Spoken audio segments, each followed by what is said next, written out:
गुरुवार को केंद्रीय मंत्रिमंडल ने ऐतिहासिक एक राष्ट्र एक चुनाव विधेयक को मंजूरी देकर इसे संसद में पेश करने का मार्ग प्रशस्त कर दिया। इस फैसले के साथ ही सत्ता पक्ष और विपक्ष के बीच तीखी बहस छिड़ गई है, जो भारतीय लोकतंत्र की दिशा और दशा को लेकर नए सवाल खड़े कर रही है।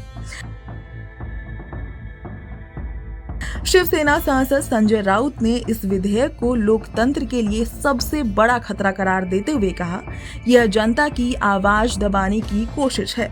उन्होंने आरोप लगाया कि भाजपा ईवीएम के जरिए राज्यों में अपनी सरकारें बनाती है और यह विधेयक उसी प्रक्रिया को मजबूत करने का जरिया है। राउत ने तंज कसते हुए कहा कि मोदी जी हमेशा अपने मन की बात करते हैं, लेकिन जनता या विपक्ष के मन की कभी नहीं सुनते। मुझे संदेह है कि 2029 तक वह प्रधानमंत्री बने रहेंगे।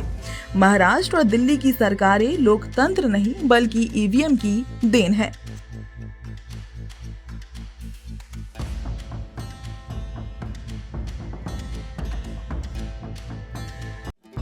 दूसरी ओर जेडीयू सांसद संजय झा ने विधेयक का समर्थन करते हुए देश के विकास के लिए अहम कदम बताया।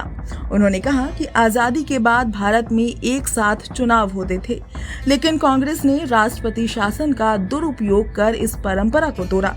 बार बार चुनावों से विकास कार्य बाधित होते हैं। ये विधेयक समय की बचत करेगा और प्रशासन को बेहतर तरीके से कार्य करने का मौका देगा।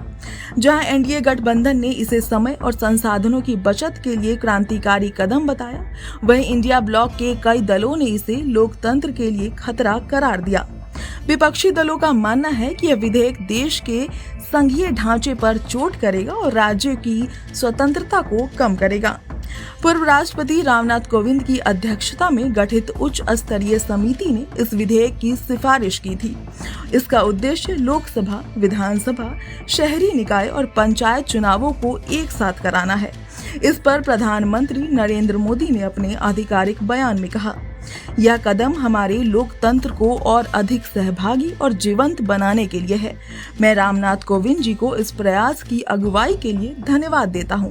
एक राष्ट्र एक चुनाव विधेयक ने देश भर में चर्चा का केंद्र बनकर सत्ता पक्ष और विपक्ष के बीच एक नई खाई खोद दी है। क्या यह लोकतंत्र को मजबूत करेगा या इसके संघीय ढांचे को कमजोर करेगा? ये सवाल आने वाले दिनों में और भी गहराएगा।